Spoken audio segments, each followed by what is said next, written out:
성경 알아가기 네 번째 시간 같이 하도록 하겠습니다. 제가 기도하겠습니다. 하나님 아버지 감사합니다. 저희들에게 성경을 주셔서 하나님이 어떤 일을 행하셨는지 저희로 하여금 알게 하신 것을 감사합니다. 하나님이 행하신 일들을 보고 알고 또 깨닫게 하시고 또 그 하나님 행하신 일 앞에 우리가 어떻게 응답해야 되는지 알아가는 시간이 되게 하여 주시옵소서. 감사드리며 예수 그리스도의 이름으로 기도하옵나이다. 아멘. 네, 감사합니다. 오늘 성경 알아가기 네 번째 시간을 시작하게 됩니다. 첫 번째 시간 때 뭘 공부했냐면 우리가 성경을 공부해야 되는 이유에 대해서 여러분하고 좀 같이 나눴죠. 자, 두 번째 시간에는 뭐를 했느냐? 성경의 구조에 대해서 여러분하고 좀 같이 나눴습니다. 성경은 네 가지 구조로 되어 있다고 제가 말씀을 드렸죠. 기억하시나요? 네. 무엇이냐? 굿. 하나님 창조하신 보시기 좋았더라라고 하는 굿 되어 있고요.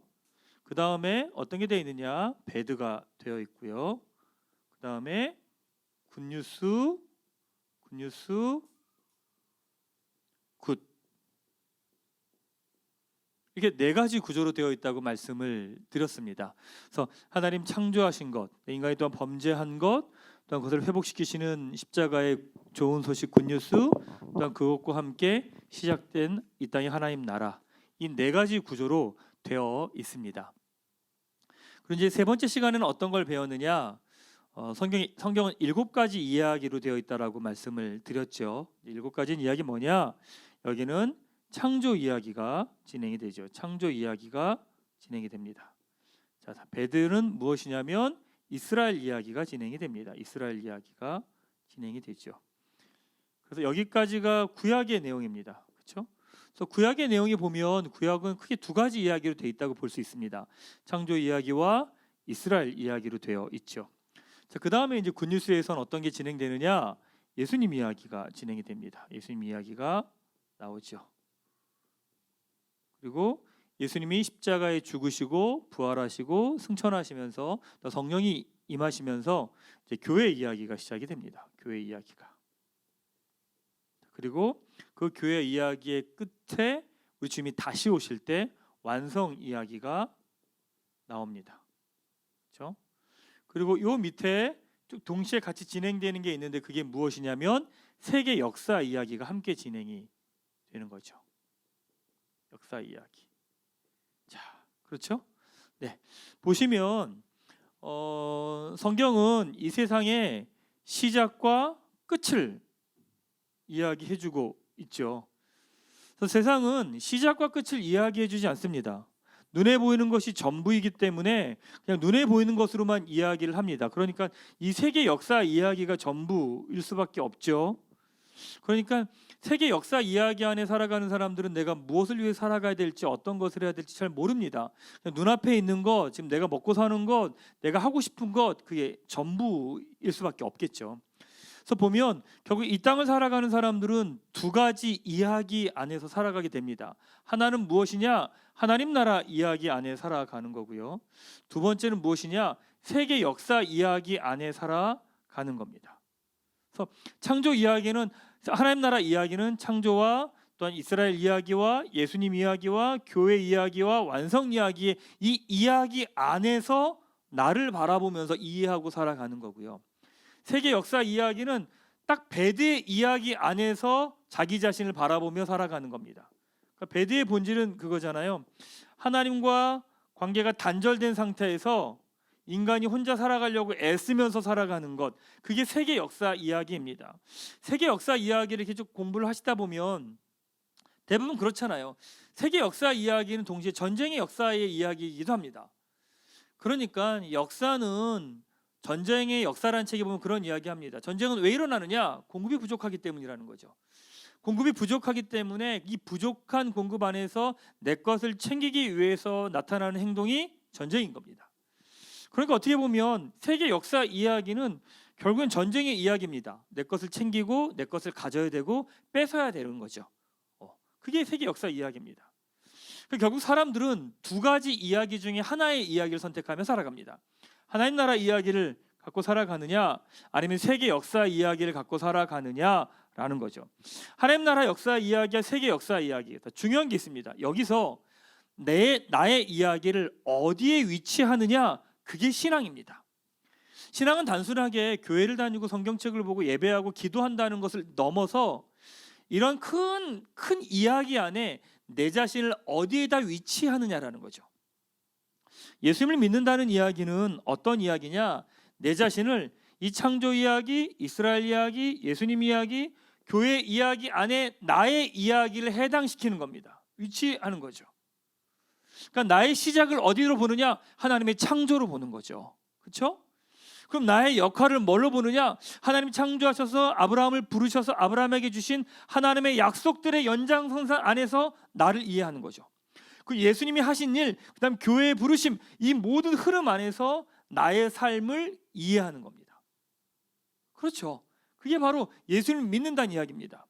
여러분이 누굽니까? 라고 하는 나의 정체성에 관한 이야기를 할 때도 나의 정체성은 내 주변 상황을 통해서 내가 누군지를 확인하는 게 아니에요. 우리는 이 하나님 나라 이야기 안에 있기 때문에 내가 누구냐라고 말할 때 어디로 가야 되냐면 일로 가야 되는 거예요. 그렇죠? 하나님의 형상이고 하나님의 창조물이고 하나님의 자녀인 거죠.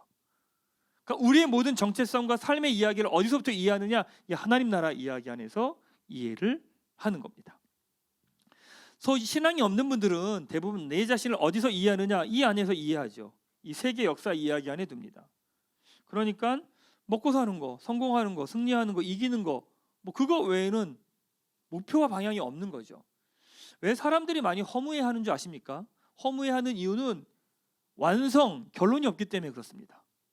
당연하죠. 출발이 없으니 결론도 없겠죠. 내가 돈을 벌고 일을 하고 열심히 최선을 향해 사는데 내가 무엇을 위해 사는지 모르는 거예요. 그게 허무죠. 그게 공허합니다. 신앙이 없는 분들은요, 많은 분들이 대부분 다 이 공허함을 겪습니다. 당연한 겁니다. 왜? 목표 방향이 없기 때문에 그런 거죠. 자, 여러분은 어느 이야기 안에 살고 계십니까? 그러니까 우리는 이 이야기 안에서 살아왔기 때문에 내가 듣는 모든 이야기는 다 세계 역사 이야기의 영향을 받으며 사는 겁니다. 그러니까 지난주도 말씀드렸지만 저희 교회가 학교를 하려고 하는 이유도 사실 여기에 있습니다. 이 땅에 있는 모든 문화들, 정치, 경제, 사회, 문화, 과학, 예술, 이 교육, 이 모든 것들의 본질은 사실은 어디냐? 세계 역사 이야기 안에 들어가 있습니다. 그러니까 열심히 공부해야 되는 이유도 뭐죠? 성공하기 위함입니다. 내가 잘 되기 위함입니다. 피해보지 않기 위함입니다. 내가 나를 지키기 위함인 거죠. 돈을 버는 이유 마찬가지 아닌가요? 그러니까 우리가 하는 모든 거의 목적이 다 어디에 있냐면 다 여기에 있는 거예요. 여기에 있는 거죠. 참 역설적인데요. 그래서 많이 배우고 알면 알수록 사람은 이기적이 되는 경우가 많습니다. 왜? 내 거를 챙겨야 되기 때문입니다. 내 걸 가져야 되기 때문입니다. 그러니까 내가 머리를 쓰고 계산을 하는 일들이 많아질 수밖에 없는 거예요. 이게 바로 세계 역사 이야기 안에 살아가는 겁니다. 학교에서 교육을 받잖아요. 교육을 받으면 인간으로서의 삶이 어떤 건지, 어떻게 살아가는 건지, 옳은 건지, 방향에 대한 이야기, 가치에 대한 이야기를 하는 게 아닙니다. 어떻게 하면 내가 성공할까? 어떻게 하면 내가 저 사람을 이기고 내가 내 것을 차지할 수 있을까? 이게 본질인 거죠. 그러니까 아무리 열심히 공부를 하고 배운다고 해도 그 사람이 더 이기적이고 자기중심적일 수밖에 없는 겁니다. 사실 그래서 학교를 시작하려고 한 이유도 바로 거기에 있는 거죠. 처음부터 이 하나님의 나라 이야기 안에서 살아갈 수 있도록 돕고 싶었기 때문에 사실은 학교를 시작하려고 했던 겁니다. 자, 지난주까지 이렇게 나눴습니다. 성경을 공부해야 되는 이유. 두 번째, 성경의 구조, 굿, 배드, 굿뉴스, 굿. 그 다음에 성경의 7가지 이야기. 창조 이야기, 이스라엘 이야기, 예수님 이야기, 교회 이야기, 완성 이야기, 세계 역사 이야기, 그리고 중요한 나의 이야기까지 나눴습니다. 자, 오늘은요, 이제 구약 성경을 좀 보려고 합니다. 그래서 구약 성경을요, 구약 성경과 신약 성경을 총 15시대로 나눴습니다. 그래서 오늘은 이제 구약 성경의 10시대를 좀 나눠보려고 합니다. 저희 교회에서는 구약 성경과 신약 시대를 총 15시대로 이제 구분을 좀 해놓습니다. 여러분들 공부하기 쉽게 하기 위해서 편의상 이렇게 정리를 좀 해놓은 거죠. 그래서 구약 시대는 10시대, 신약 시대는 5시대, 그래서 15시대를 공부하시게 됩니다. 자, 이렇게 보면 이렇게 이야기할 수 있습니다. 이제 7가지 이야기 중에 창조 이야기에 해당하는 시대는 무슨 시대냐? 창조 시대입니다. 창조 시대라고 이야기되고요. 그 다음에 이스라엘 이야기에서 해당되는 건 무엇이냐? 그 다음에 족장 시대입니다. 족장 시대. 그 다음에 출애굽, 광야 시대. 그 다음에 정복 시대, 사사 시대.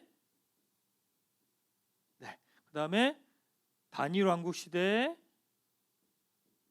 분열 왕국 시대. 그 다음에 포로 시대, 포로 귀환 시대, 침묵 시대. 이렇게 됩니다. 그래서 구약 성경은 어떻게 시대의 구분을 좀 해놨냐면 창조 이야기에는 창조 시대가 해당이 되고요. 그다음에 이스라엘 이야기에서는 족장 시대와 출애굽 광야 시대와 정복 시대와 사사 시대와 다니엘 왕국 시대와 분열 왕국 시대와 포로 시대와 포로 귀환 시대와 침묵 시대, 이렇게 10시대로 구약 성경을 구분을 조금 합니다. 그래서 주제별로 사실 정리가 되어 있습니다. 창조 시대는 뭐라고 표현하냐면 이렇게 됩니다. 시작된 하나님의 나라라고 이야기를 하고요. 그 다음에 족장 시대는 무엇이냐? 다시 시작된 하나님의 나라입니다. 제가 좀 이따 설명드릴게요. 자, 그 다음에 출애굽 광야 시대는 무엇이냐? 떠남을 통하여 세워지는 하나님의 나라라는 주제로 되고요. 정복 시대는 무엇이냐? 전쟁을 통하여 세워지는 하나님의 나라라고 주제를 좀 정합니다. 그 다음에 사사 시대는 사사를 통해 세워지는 하나님의 나라라고 이야기하고요. 다니엘 왕국 시대는 왕을 통하여 세워지는 하나님의 나라라고 이야기합니다. 분열 왕국 시대는 왕을 통해 분열되는 하나님의 나라라고 이야기하고, 포로 시대는 뭐라고 표현하냐면요, 포로로 끌려간 거니까 끌려갔지만 멸망한 게 아니라 하나님 다시 준비하시는 거거든요. 그래서 다시 준비되는 하나님의 나라라고 이야기를 합니다. 또 포로 귀환 시대는 다시 세워지는 하나님의 나라라고 하는 주제. 그다음에 침묵 시대는 제국 변동을 통해 세워지는 하나님의 나라라고 하는 주제가 정해졌습니다. 이거 라인 맞추느라고 고생 많았습니다. 라인 맞춘 겁니다. 이 시대와 그 다음에 하나님의 나라를 이 라임을 맞추려고요, 많이 썼습니다. 그래서 여러분들 외우셔야 됩니다. 시작된 하나님의 나라, 다시 시작된 하나님의 나라, 떠남을 통해 세워진 하나님의 나라, 전쟁을 통해 세워진 하나님의 나라, 사사를 통해 세워진 하나님의 나라, 왕을 통해 세워진 하나님의 나라, 왕을 통해 분열된 하나님의 나라, 다시 준비되는 하나님의 나라, 다시 세워지는 하나님의 나라, 제국 변동을 통해 세워지는 하나님의 나라. 이렇게 구약 시대는 이런 흐름으로, 이런 시대로 진행이 됩니다. 이것들을 좀 하나씩 짧게 여러분하고 좀 살펴보도록 하겠습니다. 자, 보시면 창조 시대부터 좀 같이 한번 볼까요? 창조 시대를 딱 보시면 창조 시대는 창세기 1장 1절에서 드러납니다. 1장 1절이 뭐냐면 태초에 하나님이 천지를 창조하시니라 에서부터 시작이 됩니다. 자, 보시면 교재 95페이지에 보시면 이렇게 돼 있죠. 창조 시대 시작된 하나님의 나라라고 되어 있습니다. 창세기 1장부터 11장까지는 온 세상에 관한 이야기가 담겨져 있습니다. 이 세상의 창조와 타락과 홍수와 바벨탑의 이 온 세상 인류에 관한 이야기가 창세기 1장부터 11장까지 담겨져 있습니다. 창조 이야기의 창조 시대는요, 하나님이 이 세상을 창조하신 하나님의 생각과 디자인이 담겨 있습니다. 복음 나눔할 때 여러분 배우시잖아요. 하나님과 인간의 관계가 있으면 하나님이 어떤 분이십니까? 복을 주시는 분. 우린 누구예요? 복을 받는 존재죠. 그럼 하나님도 창조주. 우린 누구예요? 피조물이죠. 그렇죠? 또 하나님 어떤 분이세요? 공급자죠. 우린 또 누구세요? 공급을 받는 존재죠. 또 하나님 어떤 분이세요? 명령과 기준이 되시는 분이죠. 그리고 우리는 어떤 존재예요? 순종하는 존재죠. 이게 하나님과 인간과 이 세상과의 관계를요, 하나님께서 보여주신 디자인하신 모습이 있습니다. 바로 그것이 하나님께서 이 세상을 창조하신 그림을 볼 수 있는 게 창조 시대에서 볼 수 있습니다. 자, 그러면서 인간과 세상과의 관계는 어떻게 이야기하셨냐면 인간이 세상으로 하여금 다스리는 자로 세워주시죠. 다스리는 자로. 다스리는 자. 이게 인간의 정체성입니다. 여러분, 인간은요, 하나님의 지음 받고 난 다음에 인간 이 세상을 향해서 어떤 존재로 있는 존재냐면 다스리는 자로 있는 겁니다. 그게 우리의 정체성입니다. 다스리는 자로 있는다는 것은 어떤 이야기일까요? 매이지 않는다는 겁니다. 붙들리지 않는다는 겁니다. 종되지 않는다는 겁니다. 그러니까 이 땅에 있는 모든 것들은 하나님이 우리로 하여금 누리라고 주신 것들이거든요. 그러니까 누리라고 주신 것들이지 그것에 우리가 매일 수도 없고 매여서도 안 되는 겁니다. 그러니까 뭐 고난 주간 때 되면, 부활절 앞두고 고난 주간 정도 되면 많은 분들이 이제 금식을 하시죠. 금식을 하는 건 단순하게 음식을 먹지 않는 것, 그런 의미는 아닙니다. 그 의미를 넘어섭니다. 어떤 의미냐면 나에게 내가 좋아하는 것, 내가 사랑하는 것, 그것들을 향해 내가 멈춰설 수 있는 시간입니다. 그러니까 어떤 분들은요, 커피를 너무 좋아하시는 분들은요, 커피 마시는 걸 멈추는 거죠. 그건 뭐냐면 내가 거기에 매이지 않는다는 거예요. 그러니까 내가 다스리는 자이기 때문에 그것에 붙들려서 종되어서 살지 않는 것들을 훈련하는 거죠. 그러니까 여러분, 우리에게 주신 모든 것들은 누리라고 주신 것들이에요. 그래서 그것들에 우리가 매여서도 안 되고 매일 수도 없습니다. 그래서 아무리 좋아도 내가 좋아하는 것들을 좀 멈추는 훈련들을 하실 필요가 있습니다. 먹는 걸 좋아하시는 분들은 먹는 걸 좀 멈추시는 것도 훈련하셔야 되고요. 사람을 좋아하시는 분들은 사람을 만나는 것들을 멈추는 훈련을 하셔야 됩니다. 그 다음에 SNS를 좋아하시는 분들은 SNS 하는 것들 좀 멈추는 훈련을 하셔야 됩니다. 왜냐하면 그것이 인간이 다스리는 자로 살아가는 삶의 모습이기 때문입니다. 우리 삶이 무너지는 이유가 다른 데 있지 않습니다. 다스리는 자의 정체성을 놓치면 무너져 버립니다. 그렇죠.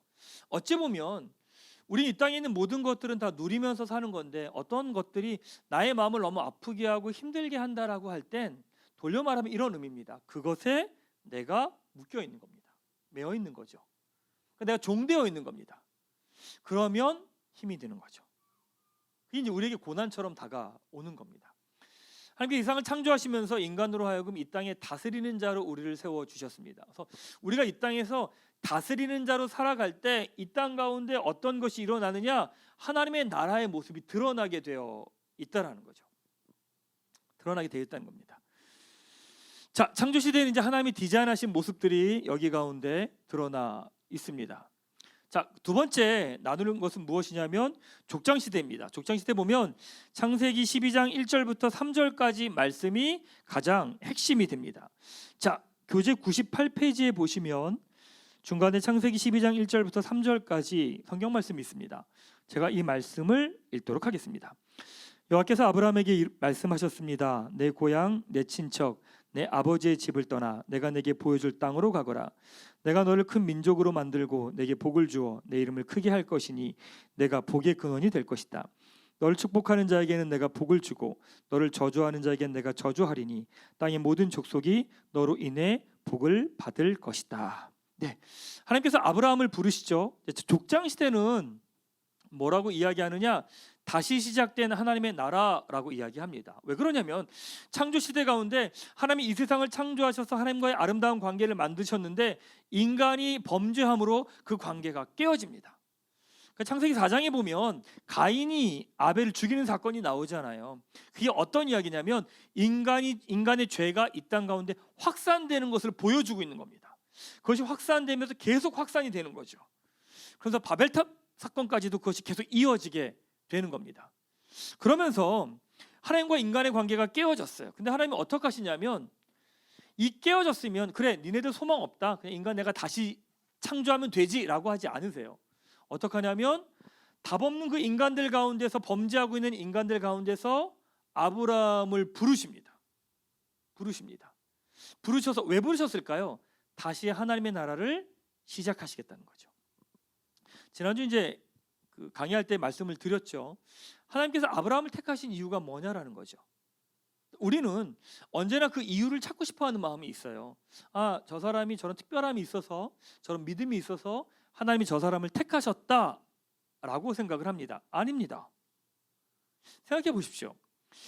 하나님 창조하신 세상이 인간의 범죄함으로 깨어지잖아요. 그러니까 모두가 다 죄인이에요. 모두가 다 범죄했어요. 근데 똑같은 다 죄인이겠죠. 거기에 무슨 덜 괜찮은 죄인이 어디 있겠습니까? 다 똑같은 죄인이죠. 근데 그 가운데서 하나님이 아브라함을 부르셨다는 이야기는 무슨 말이냐면 그걸 이렇게 표현하는 거예요. 성경은 은혜라고 표현하는 겁니다. 이유가 나에게 있지 않은 거죠. 여러분 착각하지 마세요. 여러분이 잘해서 은혜 받은 게 아니고 복 받은 게 아니에요. 여러분이 잘해서 하나님 여러분을 선택하신 게 아니에요. 하나님 그냥 선택하신 거예요. 그걸 은혜라고 이야기를 하는 겁니다. 자, 그러면서 하나님께서 족장 시대는 무엇이냐? 족장이라고 말하면 어느 부족의 리더를 이야기하는 거겠죠. 그 족장이라고 말하니까. 그러니까 이때는 나라가 형성된 때가 아니니까 가족 단위별로 이렇게 가족이 이렇게 모여 있는 거예요. 거기에 리더가 이제 족장이 되겠죠. 그러니까 아브라함은 아브라함 집안의 리더인 겁니다. 그러니까 아브라함, 이삭, 야곱, 요셉 이렇게 한 가족의 리더들을 중심으로 하나님께서 하나님의 나라를 세워 가시는 겁니다. 자, 족장 시대는 무엇이냐? 다시 시작된 하나님의 나라라고 이야기합니다. 하나님께서 포기하지 않으시고 다시 하나님의 나라를 시작하시기 위해서 아브라함을 부르신 겁니다. 자, 아브라함을 부르셔서 세 가지 약속을 주시죠. 너에게 땅을 주겠다. 민족을 주겠다. 너희들이 할 일이 있다. 너희들이 복의 근원이 되라. 라고 이야기를 하십니다. 자, 그러면 하나님께서 이 약속을 왜 하셨을까요? 왜 내가 너에게 땅을 주고 민족을 주겠다는 이야기를 하실까요? 자, 첫 시간에도 말씀드렸지만 성경 전체의 주제는 하나님의 나라입니다. 그러니까 아브라함에게 땅과 민족을 주시겠다는 이야기는 무슨 말이냐면 나라를 만드시겠다는 거예요. 그러니까 하나님의 나라를 만들어 가시겠다고 하나님이 약속을 하신 겁니다. 자, 그러면서 왜 아브라함을 택했느냐라고 하는 이야기를 창세기 18장 19절에서 하나님께서 이렇게 이야기하십니다. 교재 99페이지에 있습니다. 제가 말씀을 읽겠습니다. 내가 아브라함을 선택한 것은 아브라함이 그의 자녀와 그의 집안 자손들에게 명해 여호와의 길을 지켜 의와 공의를 실천하게 하기 위한 것이다. 그리하여 나 여호와가 아브라함에게 말한 것을 그를 위해 다 이루고자 하는 것이다 라고 이야기합니다. 하나님께서 아브라함을 택하신 이유가 무엇이냐? 의와 공의를 실천하기 위함이라고 이야기합니다. 의와 공의는 다른 게 아닙니다. 하나님의 뜻이 이 땅 가운데 흘러오게 하는 통로가 의와 공의입니다. 올바름이겠죠. 올바름. 그러니까 내가 서 있는 그 자리에서 하나님의 뜻이 그대로 흘러갈 수 있게끔 행동하는 것이 바로 공의와 정의라고 하는 개념입니다. 그러니까 우리가 가정이나 직장과 삶의 자리에 어디 있든지 간에 하나님께서 우리의 그 자리 가운데 우리에게 기대하시는 게 있다라는 겁니다. 그게 뭐냐면 하나님의 뜻이 그 자리에 그대로 흘러가기를 원하신다라는 거예요. 흘러가기를. 그때 비로소 거기에 하나님의 나라가 이루어지기 때문입니다. 자, 그러면서 하나님의 그 약속들이 어떻게 진행이 되느냐?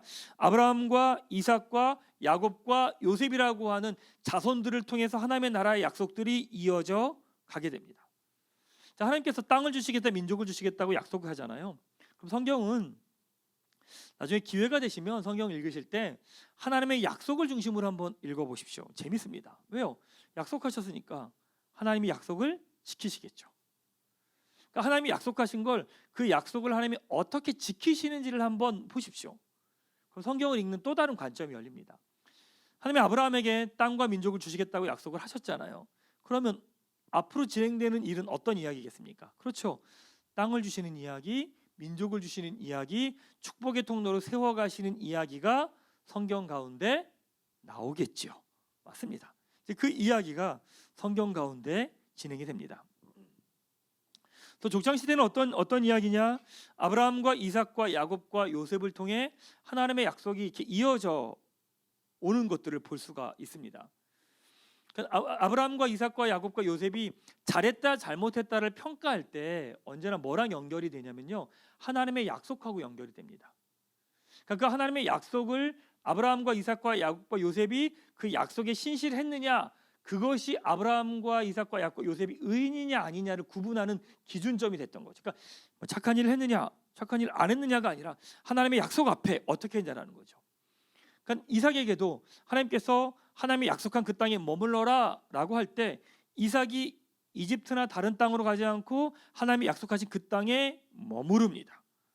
예, 그걸 하나님이 잘했다고 이야기하시는 거고요. 야곱도 마찬가지입니다.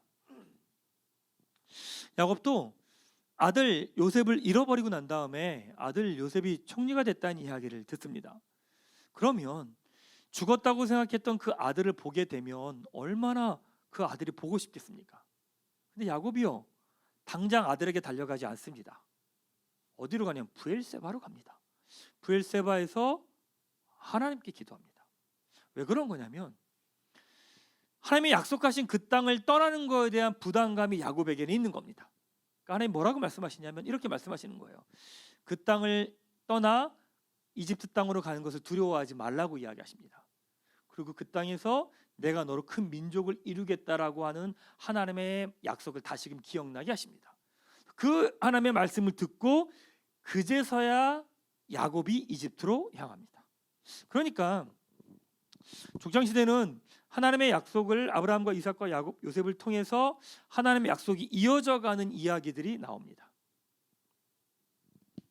자, 그러면서 요셉 때문에 이집트로 가족들이 다 이동을 하게 되죠. 거기서 이제 약 400년의 시간을 지냅니다. 그러면서 족장 시대가 마무리가 됩니다. 자, 그러면서 이제 어떤 일들이 일어나느냐? 출애굽 광야 시대가 시작이 됩니다.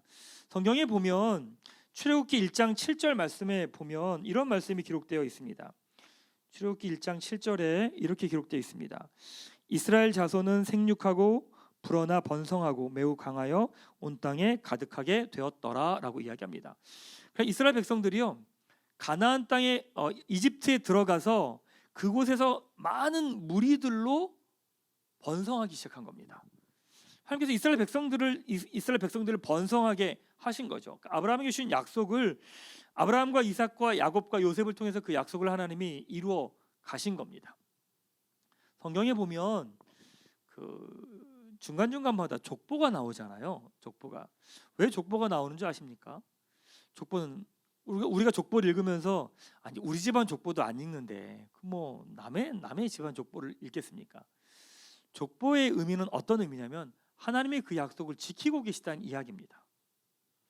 아브라함에게 주셨던 땅과 민족과 그리고 너의 백성을 하늘의 별과 바다의 모래처럼 풍성하게 하리라라고 하신 하나님의 그 약속이 지금 계속 이루어지고 있다라는 걸 족보를 통해서 보여주고 계신 거거든요. 자, 그러니까 이스라엘 백성들이 이집트에 들어가서 수많은 사람들이 모이고 함께하면서 민족이라는 것들이 만들어지게 되는 거죠. 자, 보세요. 아브라함에게 땅과 민족을 주시겠다고 약속을 했는데 민족의 약속이 이루어졌습니다. 자, 그럼 이제 어떤 약속이 이루어져야 되죠? 땅의 약속이 이루어지면 됩니다. 그러니까 어떤 일이 일어나야 돼요? 이집트에서 나와야죠. 그렇죠? 그래서 출애굽 광야 시대가 시작이 되는 겁니다. 출애굽 광야 시대는 이렇게 주제가 정해집니다. 떠남으로 세워지는 하나님의 나라다라고 이야기를 할 수 있죠. 출애굽을 하는 이유가 무엇이냐면 하나님의 그 약속을 위해서 떠나게 된 겁니다. 가만히 있다가 자, 우린 그냥 가자 그게 아니라 하나님께서 땅과 민족을 약속하셨으니까 민족은 주어졌고 이제 그 땅의 약속을 받기 위해서 이스라엘 백성들이 떠나는 이야기가 바로 출애굽 광야 시대의 이야기입니다. 또 출애굽기 3장 8절에 보면 100페이지 교재에 보면 나와 있습니다. 여기 보면 제가 말씀을 읽도록 하겠습니다. 그래서 내가 내려온 것이다. 내가 그들을 이집트 사람들의 손에서 구해내고 그 땅에서 그들을 이끌어내어 아름답고 넓은 땅, 젖과 꿀이 흐르는 땅, 곧 가나안 족속과 헷 족속과 아모리 족속과 브리스 족속과 히위 족속과 여부스 족속의 땅으로 인도할 것이다라고 이야기하십니다. 하나님이 약속하셨으니까 하나님이 그 약속대로 이스라엘 백성들을 그 땅으로 인도해 가겠다라고 이야기를 하신 거죠. 그래서 보면 성경책 읽으실 때 출애굽기부터 이스라엘 백성들이 이집트에서 나와서 10가지 기적을 통해서 이스라엘 백성들이 나오죠. 자, 그러면서 이제 홍해를 건너가게 되고요. 그래서 약 한 달의 시간 있다가 시내산에 도착을 합니다. 성경 보시면 출애굽기 19장부터 민수기 10장 10절은 이렇게 접어 놓으십시오. 왜냐하면 이건 이스라엘 백성들이 어디 이동을 하지 않고 시내산에서 있었던 이야기입니다. 성경 읽을 때 약간 장소 개념이 있는 게 되게 중요하거든요. 그러니까 우리 성경을 계속 읽다 보면 이 성경을 읽으면서 이들의 이동을 할 때 같이 움직여주는 게 되게 필요합니다. 되게 중요합니다. 그래서 출애굽기 19장부터 민수기 10장 10절까지는 시내산에서 하나님께서 이스라엘 백성들하고 언약을 체결하시고 그 약속을 주시고 그 약속에 대해서 율법에 대해서 하나님이 설명해 주시는 이야기가 바로 출애굽기 19장부터 민수기 10장 10절까지의 내용입니다. 성경을요 좀 접어 놓으십시오. 접어 놓으시면 여러분들이 나중에 성경 읽을 때 조금 하실 겁니다. 자, 그러면서 이스라엘 백성들이요, 가나안 땅에 들어가기 직전에 이집트에서 나와서 홍해 10가지 기적을 경험하고 그 다음에 홍해를 건너서 시내산에 들어가게 되죠. 시내산에서 율법을 이렇게 배우게 됩니다. 율법을 배우는데 율법을 이렇게 이해하시는 게 더 좋지 않을까 싶습니다. 율법을요, 이거를 지키면 복을 받고 이걸 어기면 벌 받아라고 하는 개념이 이제 우리 안에 있는데, 그 개념을 조금 확장해 보면 이렇습니다. 어린 아이들에게 가르칠 때는 어떻게 하냐면 명확한 기준을 이야기합니다. 이렇게 해야 된다, 이러면 이런 일이 생긴다, 위험하다, 하지 말아라, 아니면 이 일이 벗어나면 야단을 치기도 하는 거죠. 그러니까 명확한 기준을 이야기해 줍니다. 그리고 하나님께서 여러 가지 제사법에 대한 이야기를 해주시는데 되게 디테일하게 하나씩 다 알려주십니다. 물론 그 깊은 내용은 나중에 모세오경 들어가서 더 깊이 배우시면 되고요. 좀 다른 관점으로 이렇게 이해할 수 있습니다. 종으로 몸에 길들여져 있는 이스라엘 백성들에게 하나님께서 다른 습관을 훈련을 시키시는 겁니다. 그러니까 종으로서 살아온 삶이 있는데 종이 아니라 하나님의 백성과 하나님의 사람으로 살아갈 수 있는 절차들을 하나님이 하나하나 다 가르쳐 주신 거예요. 그러니까 어떤 게 훈련이 돼야 되냐면 몸이 훈련이 돼야 되는 거죠. 하나님하고 이스라엘 백성들하고 출애굽기 19장에서 언약을 하거든요. 너는 내 백성이야, 너는 내 자녀야, 너는 거룩한 백성이야 라고 하는 약속을 합니다. 그럼 이스라엘 백성들은 거룩한 백성이죠.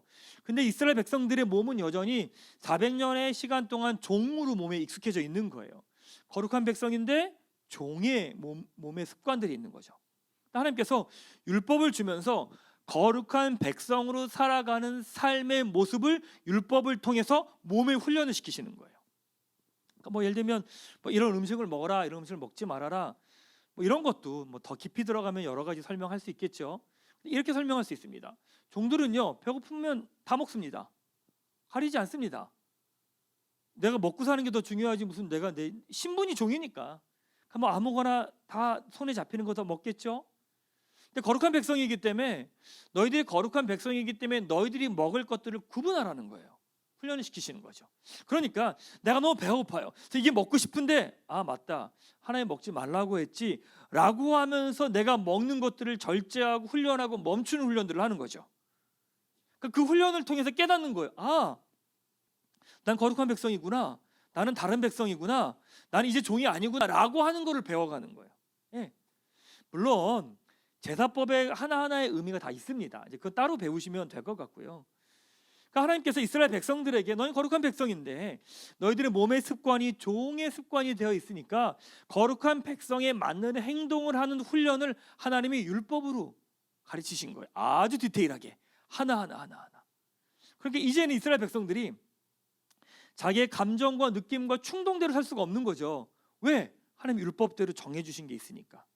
그러니까 이스라엘 백성들이 예를 들면 이런 거죠.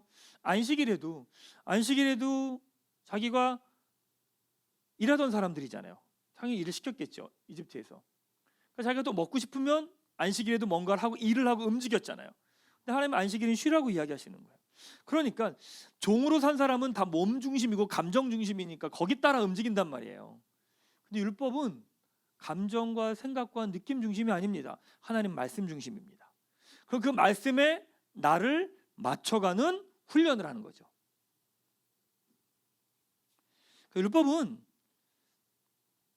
이거 하면 벌 받아, 이거 하면 복 받아, 그 개념이 아니라 좀 더 넘어서면 하나님의 자녀로, 하나님의 백성으로 몸으로 살아가는 훈련을 시키신 게 바로 출애굽 광야 시대에 주신 율법에 관한 내용입니다. 이건 교회 생활도 마찬가지입니다. 교회 생활은 이 생활을 잘하면 복을 받고 못하면 벌을 받는다는 이야기를 하는 게 아닙니다. 교회 생활은 하나님의 자녀고 하나님의 백성으로 살아가는 몸의 훈련을 하는 겁니다. 우리가 왜 내가 하나님의 자녀고 하나님의 백성이라는 것들이 그렇게 와닿지 않는 줄 아십니까? 그 이유는 우리의 몸이 거기에 따라가지 않기 때문입니다. 나는 하나님의 자녀고 존귀한 백성인데 나의 몸은 더러운 곳에 가 있고 음란한 곳에 가 있고 다툼과 갈등하는 곳에 가 있어요.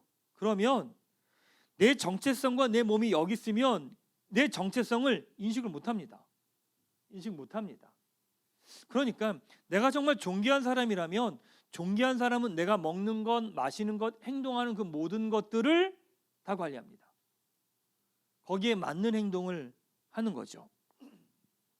미국에서는 아이를 정치를 시키려고 하면 그 아이를요 3살 때부터 관리를 시킨답니다. 그러니까 3살 때부터 그 아이가 정치에 나갈 거니까 3살 때부터 이 아이의 먹는 거, 그 다음에 마시는 거, 만나는 사람들, 관계들, 학교도 이 모든 관리를 다 한답니다. 그렇죠. 그 아이가 그런 존재이기 때문에 거기에 맞는 행동들을 다 훈련을 시키고 준비하는 거죠.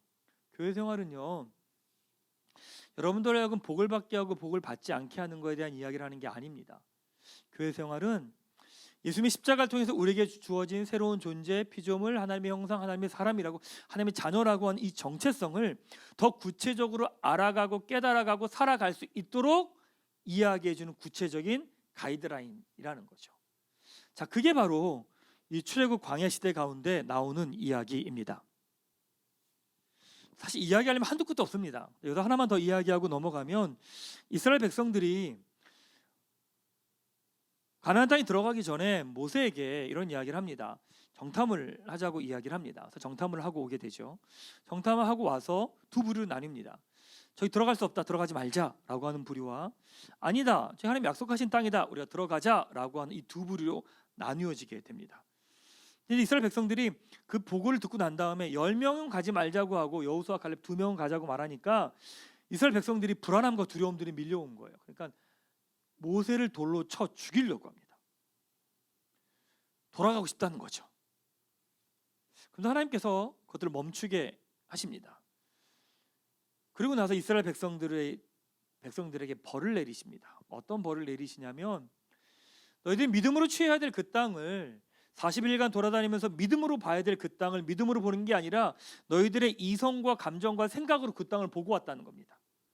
그래서 하나님께서 이스라엘 백성들에게 어떻게 하느냐, 40일을 정탐하고 왔는데 1년을 하루씩 계산해서 40년 동안 광야 생활을 하나님께서 하게 하십니다.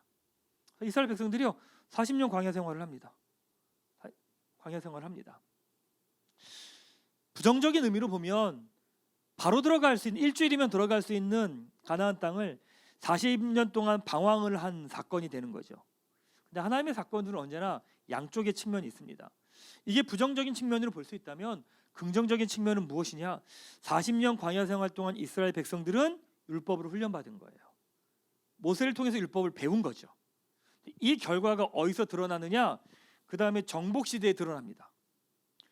여리고 성을 점령할 때 그 성이 다 무너졌을 때, 그 성이 무너졌을 때 그 무너진 여리고 성에서 도둑질을 한 사람은 한 사람밖에 없었다는 거예요. 생각해 보세요.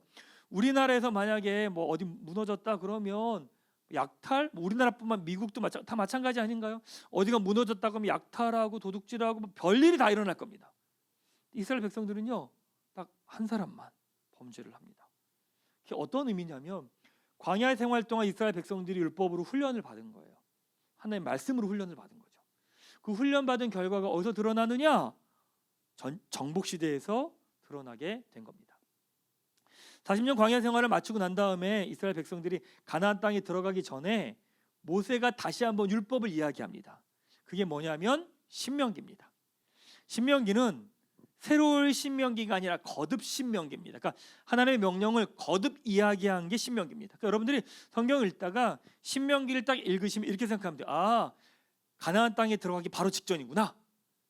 가나안 땅 들어가기 바로 직전에 모세가 이스라엘 백성들에게 한 번 더 하나님의 율법을 이야기를 해준 것, 그게 바로 신명기입니다. 자, 그리고 난 다음에 이제 이스라엘 백성들이요 가나안 땅을 향해 들어가게 됩니다. 들어가게 되면서 뭐냐? 정복 시대가 시작이 됩니다. 정복 시대는 무엇이냐? 전쟁을 통해 세워지는 하나님의 나라인 겁니다. 정복 시대는 뭐냐면 이스라엘 백성들이 가나안 땅에 들어가서 가나안 땅을 정복하는 이야기가 나오는 것이 정복 시대의 이야기입니다. 뭐냐면 하나님의 약속인 땅의 약속을 받기 위해서 이스라엘 백성들이 들어가는 이야기가 바로 정복 시대 가운데 나옵니다. 자, 이런 질문들을 많이 하세요. 목사님, 그러면 정복 시대 역시도 다른 나라를 정복한 거 아닙니까? 다른 나라를 정복해서 빼앗은 거 아닙니까? 그 하나님의 나라가 그렇게 세워지고 그렇게 이루어지는 겁니까? 라고 하는 이야기들 종종 하십니다. 뭐 그렇게 볼 수 있겠죠. 예. 근데 정복 시대에 보면 뭐 율법서도 마찬가지고 여호수아서도 마찬가지지만 뭐라고 이야기가 나오냐면 이렇게 말합니다. 가나안 땅에 거하는 사람들이 죄를 범했기 때문에 땅이 그 사람들을 토해냈다고 이야기합니다. 토해냈다고 이야기합니다. 그러니까 정복 시대는 뭐냐면 하나님께서 그 땅을 징벌하시는 과정으로 이해하셔야 됩니다. 그래서 그것이 어떻게 드러나냐면 이스라엘 백성들이 전쟁을 할 때 그 모습이 드러납니다.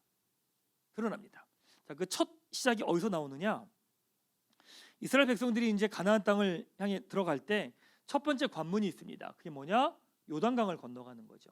성경을 보면 그때가 요단강이 제일 넘치는 때라고 이야기를 합니다. 하나님이 이스라엘 백성들에게 특이한 명령을 하세요. 어떤 명령이냐면 요단강 물이 이렇게 흘러갈 텐데 넘칠 텐데 너희들이 거기다 발을 담그라는 거예요. 그럼 요단강 물이 멈출 거래요. 이스라엘 백성들이 홍해를 건널 때는 하나님이 홍해를 멈추십니다. 바람으로 다 가르십니다. 그리고 거기를 지나갔죠. 이번에는 뭐라고 말씀하시느냐? 너희들이 먼저 흐르는 물에 발을 담그라고 이야기하십니다. 그러면 물이 멈출 거라는 거예요. 이스라엘 백성들이 흐르는 요단강 물에 제사장들이 발을 담굽니다. 자, 물이 멈췄을까요? 안 멈췄을까요? 네, 눈에 보이는 상황에서 요단강 물은 멈추지 않았습니다. 자, 무슨 말씀이냐면 하나님께서 뭐라고 말씀하시냐면 너희들이 발을 담그면 아담 성읍 근처에 물이 쌓여서 쌓일 거라고 이야기합니다. 이스라엘 백성들이 건너가는 곳과 물이 쌓이는 곳은 어느 정도 거리가 있냐면 약 20km 정도 거리가 떨어져 있습니다. 그러니까 이스라엘 백성들이 발을 딱 담그는 그 순간에 거기서 20km 떨어진 곳에 물이 쌓여서 멈추기 시작한 거예요. 그러면 20km 기간 동안 물이 계속 흘러올 거 아니에요. 우리나라 한강이요. 홍수 때 1시간에 19km 흐른답니다. 시속 19km랍니다. 그러면 요단강에서 제사장들이 요단강이 흐르는 물에 발을 딱 담그고 난 다음에 쉽게 말하면 1시간 동안 요단강 물이 계속 흐르고 있었던 거예요. 근데 하나님의 말씀대로 요단강 물은 멈췄고, 그럼 뭐냐라는 거죠. 그 제사장들이 해야 될 일은 뭐냐라는 거죠. 발을 딱 담그고 난 다음에 물이 계속 흘러. 속았네. 그 도망가는 건가요? 아니에요. 흐르는 물에 발을 담그고 난 다음에 하나님의 그 약속이 있었기 때문에 그 약속이 드러나는 그때까지, 내 눈에 보이는 때까지 기다리는 거예요. 왜? 이미 그 약속은 시작이 된 거거든요. 그것이 눈에 드러날 때까지 기다리고 있는 거죠. 신앙이 이렇게 성장해 가면 단계가 있습니다. 예를 들면 처음 시작 때는요, 하나님에 대한 신뢰함이 없을 때는 하나님께서 홍해를 이렇게 그냥 갈라주십니다. 그리고 그 길을 그냥 오라는 거죠. 그런 과정을 통해서 하나님과의 관계가 형성이 되고 하나님을 알아가죠. 또 출애굽광야 40년 동안 하나님이 입히시고 먹이시고 보호하시죠. 그래서 하나님 정말 공급자시구나, 하나님이시구나 라고 하는 것들을 알아갑니다. 자, 그러고 난 다음에 하나님 이스라엘 백성들에게 이야기하신 게 뭐냐면 이런 거예요. 자, 이번에는 너희들이 이제 나 알았지, 내가 어떤 존재인지 알았지. 자, 그러니까 흐르는 물에 너희가 먼저 발을 한번 담궈 봐라 라고 이야기하십니다. 사랑하는 여러분, 신앙이 이렇게 성장해 갈 때는요, 그 단계를 하나씩 넘어가게 하십니다. 늘 영적 갓난아이가 아니라 갓난아이가 아이로 성장하고 청년으로 성장하고 장년으로 성장을 하는 거죠. 그러니까 늘 영적 홍해 앞에서만 있지 않습니다. 늘 하나님이 이렇게 다 정리해 주시지 않습니다. 그 다음부터는요, 여러분에게 믿음의 응답을 하나님이 요구하십니다. 왜냐하면 여러분들을 위해서. 자, 이 과정을 통해서 신앙이 성장해 가는 거거든요. 자, 그 이야기가 바로 이제 정복 시대 가운데 나옵니다. 자, 그리고 난 다음에 전쟁을 해야 되는데 여리고성에 전쟁을 해야 되는데 성지순례 가보시면요, 여리고성은 이렇게 언덕처럼 돼 있습니다. 그러니까 사실은 산성처럼 돼 있는 거죠. 그러니까 정복하기가, 밑에서 올라가는 사람들이 정복하기 쉽지 않습니다. 이렇게 평지면은 상관이 없는데 산지처럼 돼 있으면 당연히 위에 있는 사람들이 더 유리하겠죠. 여리고성이 그런 구조로 되어 있거든요. 그러니까 이스라엘 백성들이 전쟁을 해야 되는데 하나님 뭐라고 말씀하시냐면 너희는 전쟁을 하지 말고 칼과 창을 갖고 달려들지 말고 그냥 성을 돌라고 이야기하시는 거예요. 말이 안 되잖아요. 말이 안 되잖아요. 근데 하나님은 돌라고 이야기하시는 거예요. 아무 이야기도 하지 말고. 그래서 이스라엘 백성들이 그냥 돌기 시작합니다. 그냥 도는 거죠. 이스라엘 백성들이 도는 거예요. 이스라엘 백성들이 도는데 여리고성 사람들은 더 돌았을 겁니다 아마. 아니 이 인간들이 전쟁을 안 하고 그냥 돌고 있으니까 더 무서운 거죠 사실은. 그렇지 않을까요? 아니 그냥 달려들면 상관없는데 그냥 돌고 있는 거죠 이렇게. 그러고 난 다음에 마지막에 함성을 지르라고 이야기하십니다. 그럼 그 성을 무너뜨리시겠다는 거죠. 그건 순종의 문제입니다. 순종의 사건입니다. 하나님께서 이스라엘 백성들에게 너희들이 가나안 땅을 정복할 텐데 그 정복하는 방식도 너희들의 힘과 능력과 지혜가 아니라는 거예요. 하나님의 순종함이라는 거예요. 전쟁도 그런 방식으로 진행된다는 거죠. 근데 그 사건 전에 또 어떤 일이 일어나느냐? 요단강을 건너고 난 다음에 이스라엘 백성들에게 하나님이 어떻게 이야기하는 줄 아십니까? 할례를 명하십니다. 이게 말이 안 되는 사건입니다. 왜냐하면 할례를 하고 나면 포경수술이잖아요. 그러면 남자들은 전쟁할 군인들은 움직이지 못합니다. 생각해 보세요. 아니 앞에 적군들이 깔려 있는데 할례를 받고 나서 가만히 있으면 움직이지 못하거든요. 그건 뭐냐면 날 죽이라는 이야기예요. 난 죽겠다는 이야기예요. 근데 하나님 뭐라고 말씀하시냐? 너희들 할례를 받으라는 거예요.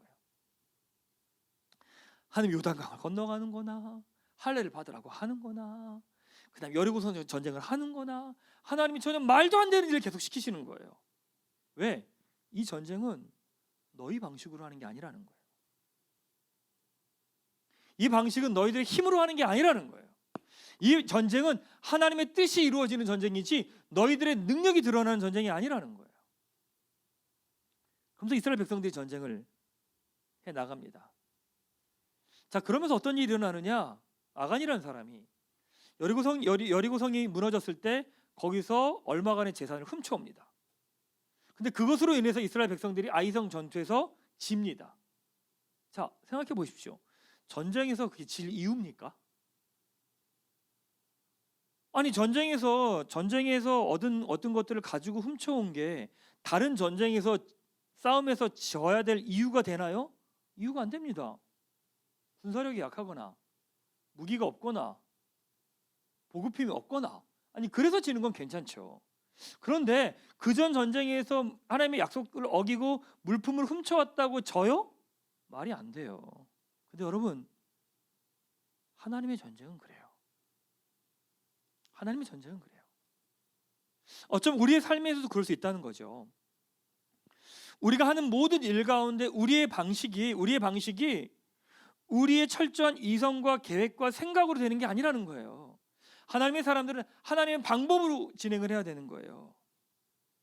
어쩌면 우리의 삶 가운데 지금 진행되는 이 일들이 어그러지고 깨어지고 있다면 그것이 우리 지난 시간에 우리가 하나님 없이 살면서 했던 우리들의 욕심과 고집과 우리의 죄악 때문에 일어난 일일 수도 있는 거예요. 왜? 그게 하나님의 백성들이 살아가는 방식이니까.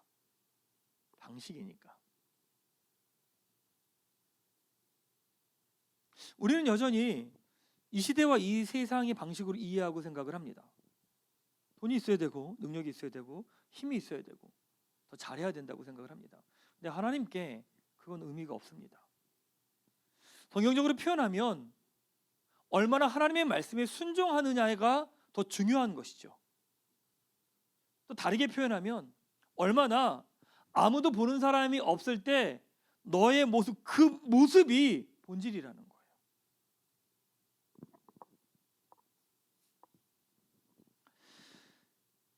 그게 정복시대를 통해서 보여주시는 하나님의 메시지입니다. 그러니까 하나님의 사람들이 이 세상 가운데 살아가는 힘은 능력이 아니에요, 여러분. 실력이 아니에요.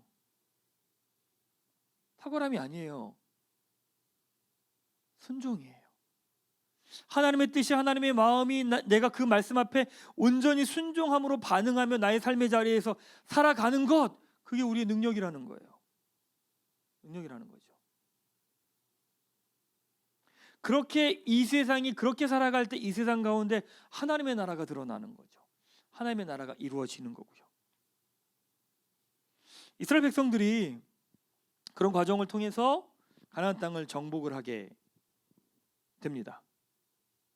그리고 나서 이스라엘 백성 여호수아가 12지파에게 레위 지파는 빼고 12지파에게 땅을 다 분배를 하며 이제 각 지파별로 연합 공동체를 이루는 시대가 시작이 되는 거죠. 자, 그러면 자연스럽게 어떤 시대가 시작이 되느냐? 사사 시대가 시작이 됩니다. 사사 시대가 시작이 됩니다. 사사 시대. 사사는 영어 표현으로 말하면 저지잖아요. 저지. 그러니까 뭐 판단하는 사람이죠. 그러니까 뭐 왕 역할도 하고 제사장 역할도 하고 선지자 역할도 하는 사람들이 바로 사사입니다. 사사 시대입니다. 사사를 통해서 이제 하나님의 나라가 세워져야 되는 거죠. 사사 시대를 이해하려면 성경 구절 두 구절을 이해하는 게 되게 중요합니다. 무엇이냐면 사사 시대를 이해하기 위해서 가장 중요한 성경 구절이 있습니다. 그것이 무엇이냐면 사사기 2장 10절과 사사기 21장 25절입니다. 자, 사사기 2장 10절은 어떤 말씀이 있느냐? 이렇게 기록합니다. 제가 말씀을 읽도록 하겠습니다.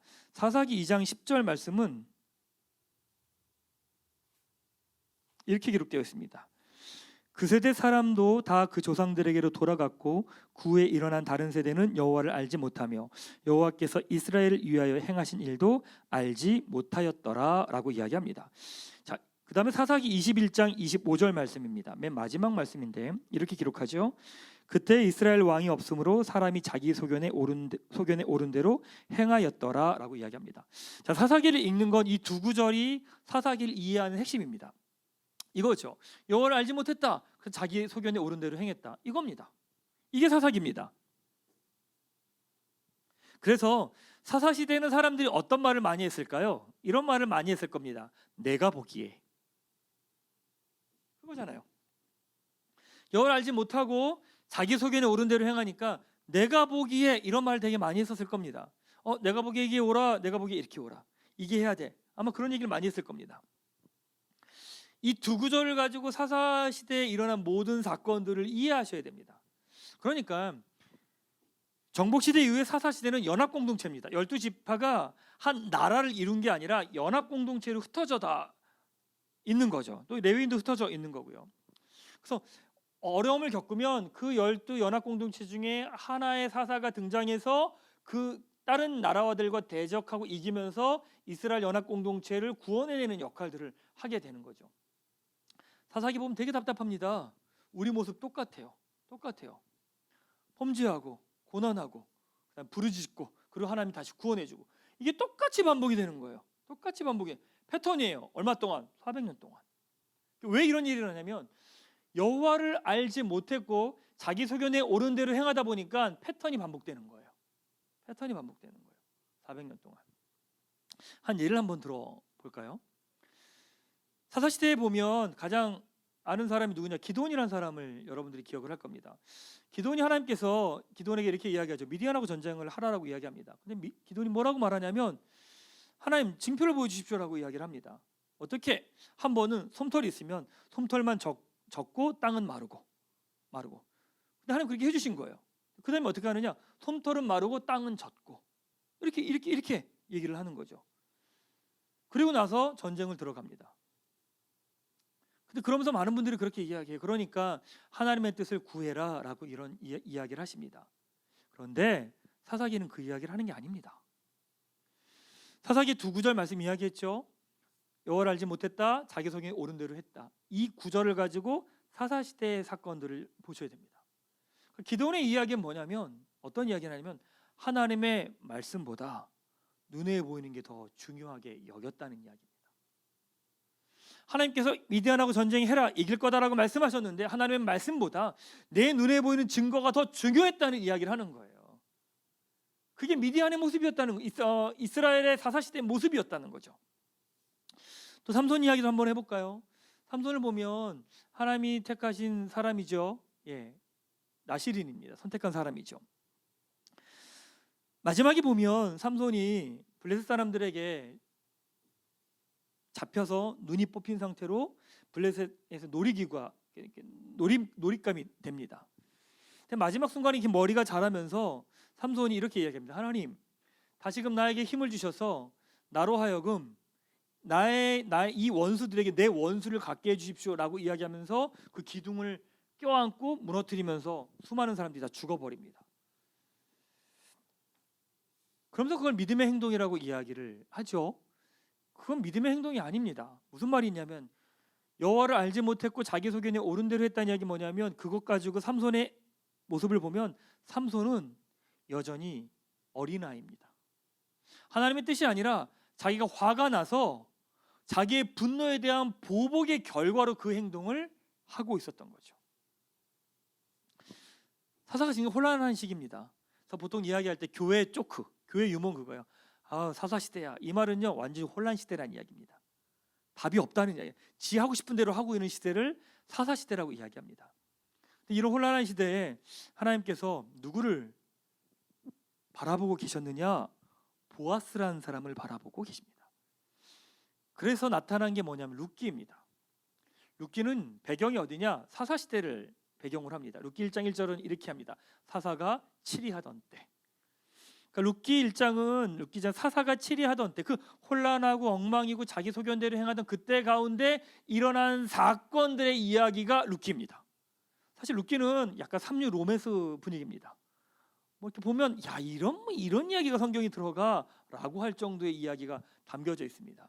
왜 룻기가 성경에 들어가 있느냐? 그런 사사 시대의 혼란함 가운데 하나님의 율법과 하나님의 말씀을 따라 살아가는 보아스라고 하는 그 한 사람을 통해 하나님의 약속이 흘러가고 있다라는 것을 보여주기 위함입니다. 엉망인 것 같고 답이 없어 보이는 그 시대 가운데 보아스라고 하는 매력 없고, 딱 보니까 그렇더라고요. 보아스는요 매력은 없었던 것 같아요. 딱 이거더라고요. 노총각인데 매력은 없고 돈은 좀 있는. 이거 애매한 조건이죠. 이 사람이 보아스였던 것 같아요. 그러니까 나중에 보아스가 룻에게 그런 이야기 하거든요. 젊은 사람 내버려두고 나 택해줘서 고맙다, 이런 얘기가 이제 성경에 보면 있거든요. 그러니까 그런 사람이었던 거겠죠. 그렇죠.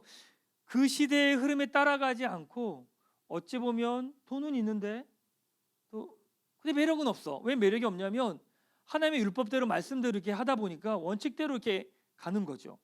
그러다 보니까 밖에 사람들이 볼 땐 매력이 없어 보일 수 있겠죠, 당연히. 근데 그런 보아스를 통해서 하나님의 약속과 하나님의 뜻이 이렇게 흘러가고 있는 겁니다. 디테일한 이야기를 하려면 사실 한두 끝도 없습니다. 그냥 큰 흐름만 이야기하면 이렇게 돌아보면 이런 생각을 합니다. 보아스는 어떻게 룻이라는 여인을 그렇게 아내로 쉽게 맞이할 수 있었을까? 룻이 예뻤나? 그럴 수도 있겠죠. 근데 어떻게 이렇게 쉽게 받아들일 수 있었을까? 이방 여인이고 또 한번 결혼했던 여인인데 어떻게 쉽게 받아들일 수 있었을까라고 보면 참 재미있는 이야기가 있습니다. 보아스의 엄마가 누구냐? 엄마가 누구냐면 바로 여리고성이 무너질 때 정탐꾼들을 도와줬던 라합입니다. 그렇죠? 라합입니다. 아마도 어머니 라합이 보아스를 어떻게 키웠을지 눈에 보입니다. 사람들이 이방인들을 개취급하는데 그러니까 아들이 잘못되면 안 된다고 생각했겠죠, 엄마가. 그러니 얼마나 보아스를 엄격하게 키웠겠습니까? 엄마가 그래서 네가 그러면 그렇다고 말을 들을까봐 아마도 그냥 그림을 그려보면 아마 라합이 엄격하게 보아스 키웠을 겁니다. 그리고 보아스의 라합의 마음에는 늘 미안함과 안타까운 마음이 있었을 것이고, 나 때문에 우리 아들이 사람들에게 왕따를 당하고 놀림을 당했다, 뭐 이런 이야기까지도 당연히 있었겠죠. 얼마나 엄하게 키웠겠습니까? 그게 아마 라합에게는 눈물이었겠죠. 뭐 보아스에게도 눈물이었겠죠. 엄마 때문에 내가 이 고통과 어려움을 겪는다라고 생각할 수 있으니까. 돌아보면 엄마 라합의 조건과 룻이라는 여인의 조건이 너무 똑같은 거예요. 이방 여인이라는 것도 그렇고. 그러다 보니까 어떻게 보면 보아스라는 사람에게 있어서 룻이라는 여인이 그렇게 낯설지 않은 거죠. 자연스럽게 아내로 맞이하고, 그리고 하나님의 약속이 자손이 이렇게 이어져 갑니다. 말씀을 읽다 보면 하나님 참 기가 막히십니다. 어떤 한 사람의 아픔도 그 아픔으로 그냥 두지 않으십니다. 그 아픔은 언제나 별이 됩니다. 그 아픔을 그냥 두지 않으신다는 거죠. 어쩌면 우리 인생도 그런 것 같아요. 각자의 삶에 아픔이 있고 상한 마음들이 있는데 결국엔 그 아픔과 상한 마음 그대로 하나님이 두지 않으시더라고요. 라합의 눈물 때문에 보아스에게도 눈물이었지만 그 눈물 때문에 하나님의 예수님의 자손이 이어져간 연결되어지는 통로가 보아스가 되어지고요. 사사기와 사사시대를요, 사사기와 룻기랑 같이 이렇게 읽으시면 기가 막히는 하나님의 손길들을 보게 됩니다. 혼란함 가운데 답이 없다고 생각하지만 그렇지 않구나. 하나님의 생각과 하나님의 뜻들은 아름답게 그렇게 이루어져 가는구나. 하나님의 나라는 그렇게 이어지고 이어져 가는구나 라고 하는 것을 볼 수 있습니다. 자, 오늘은요 강의 여기까지 하죠. 여기까지 다 해야 되는데 양이 너무 많네요. 자, 다음번에 강의할 때는요 이거 이어서 단일 왕국부터 침묵 시대까지 여러분하고 강의를 좀 같이 나누도록 하겠습니다.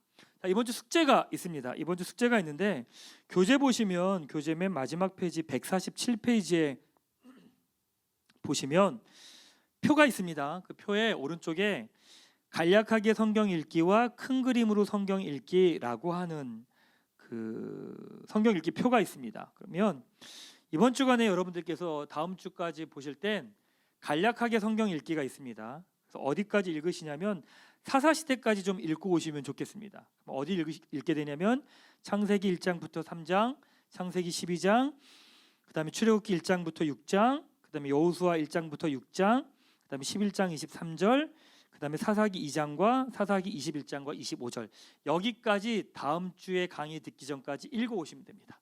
읽으시면 지금 이야기한 창조시대, 족장시대, 출애굽 광야시대, 정복시대, 사사시대 이 흐름이 성경을 읽으면서 어느 정도 정리가 되실 겁니다. 자, 마무리하겠습니다. 성경의 전체 주제는 뭐다? 하나님 나라라는 거죠. 자, 네 가지 구조는 굿, 배드, 굿뉴스, 굿이라고 말씀드렸습니다. 자, 7가지 이야기는 창조 이야기, 이스라엘 이야기, 예수님 이야기, 교회 이야기, 완성 이야기, 세계 역사 이야기, 그리고 나의 이야기라고 말씀드렸습니다.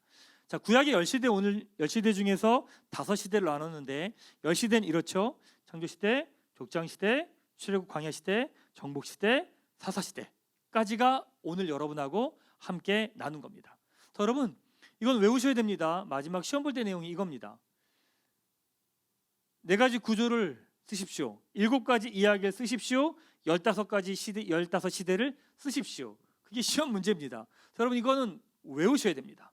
하시면서 공부하는 만큼 계속 머리에 외우시고 또 정리하시면서 큰 그림들을 좀 그려가시면 좋지 않을까 싶습니다. 수고하셨습니다. 자, 기도하겠습니다. 하나님, 실수가 없으신 하나님, 또 우리를 포기하지 않으시는 하나님, 하나님 그 하나님 앞에서 우리가 믿음으로 응답하게 도와주시고 정말 기가 막힌 하나님, 놀라우신 하나님, 생명의 하나님, 그 하나님을 향한 믿음의 고백을 가지고 한 걸음 한 걸음 우리 믿음의 길을 걸어가게 하여 주시옵소서. 성경을 통해 하나님이 하신 일을 바라보며 그 하나님을 더 알아가게 하시고 또 그 하나님께서 내 삶 가운데 동일하게 어떤 일을 행하시는지 우리의 눈을 열어 보게 하여 주시옵소서. 감사드리며 예수 그리스도의 이름으로 기도하옵나이다. 아멘.